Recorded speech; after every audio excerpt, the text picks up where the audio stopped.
જય માતાજી, જય શ્રી કૃષ્ણ. કેમ છો બધા? મજામાં? તો મજામાં જ હશો. આજે જવાનું છે અમારે રામાભાઈના મંદિરે. ભાદરવી દિસમ છે આજ. તો ભાદરવી દિસમમાં શું છે, કઈ રીતે ઉજવણી કરે છે એ તમને બતાવું.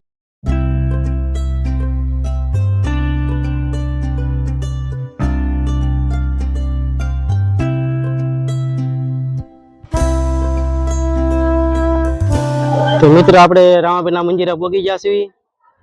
આ રામાભાઈનો મંડપ ને મંદિરે બધું નાખી દીધું છે. મંડપ ને એવું વાસણ એવું બધું લઈ આવેલા છે.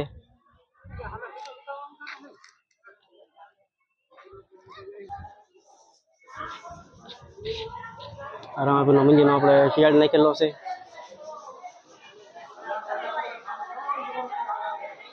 આ બધા સેવા વાળા ભાઈઓ છે. આ બધું ડેકોરેશન કરેલું છે. આ બધું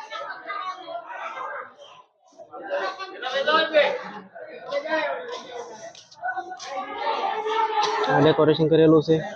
આ ફુવારા મૂકેલા છે.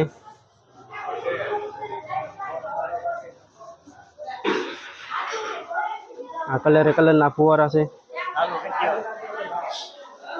આ બધા અહીં બેઠા છે મંદિરે. આ બધા શોભાયાત્રા કાઢવાની છે ત્યારે 3 વાગે વળી. આ બધું મંદિર છે. આ રામદેવ પીર બાપાનો ઝૂલો આપણે રાતે રામાપીરનો જન્મ રાતે 12 વાગે કરવામાં આવે છે ત્યારે આ ઝૂલો ઝુલાવવામાં આવે છે. મિત્ર બધા જો અહીંયા બેઠા છે. આપણે એને પૂછી વાળવી કે રેલી કેટલા વાગે કાઢવાના છે અને કેટલા વાગે આપણે પૂરી થવાની છે. ત્યાં કાકા બેઠા છે, એને પૂછી લઈએ. આવે છે અને કેટલા વાગે પૂરી થાય છે? અમારે આથી રેલી 3 વાગ્યાથી નીકળશે અને 100 વાગે રામાપીરના મંદિરે પહોંચશે. દરેક ગામો આ બહેનોનો સાથ છે, આખા ગામનો સાથ છે, 18 વર્ણનો અમારો સાથ છે. સાથ સરકારથી આખા ગામમાં રેલી ફરી રામાપીરના મંદિરે અમે આવી છીએ, બરાબર. અને આજે રામાપીરનો જન્મદિવસ છે. 3:30 મણની ડેક થાય. કાલ ગામ દોડો બંધ કરવામાં આવે છે.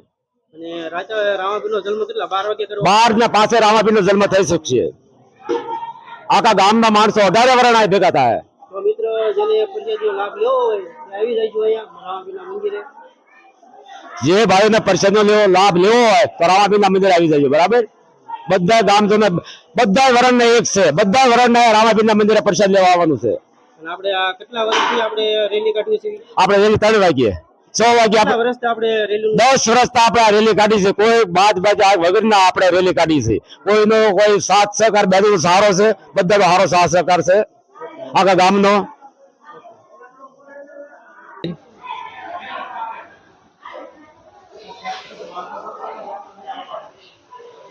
ખોડિયારમાંનું મંદિર છે. હનુમાનજી મહારાજ બેહાડેલા છે.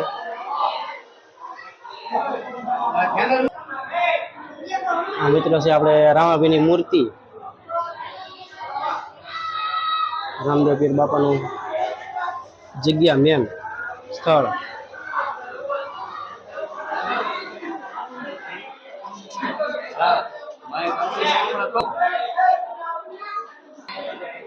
મિત્રો જોઈ શકો છો આ રામદેવ પીર બાપાના મંદિરનો તેજ છે.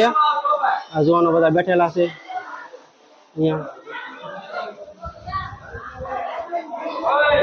રામદેવ પીર બાપાની જગ્યા છે. આ રામદેવ પીર બાપાની જૂનું મંદિર હતું એ વખતની મૂર્તિ બિહારેલી છે અહીંયા. આ જૂનું મંદિર આપણે હતું અહીંયા. આપણા ચોખા છે. આ તપેલામાં ઘઉં છે. આવી બધી આ બધી સેવા બહેનો કરે છે. હું તમને શોભાયાત્રા બતાવું છું કે કઈ રીતે નીકળે છે, એમાં શું હોય છે.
હાલો તો આપણે રથયાત્રામાંથી ઘરે વહી આવ્યા છીએ અને રથયાત્રામાં આપણને મજા પણ એટલી આવી છે.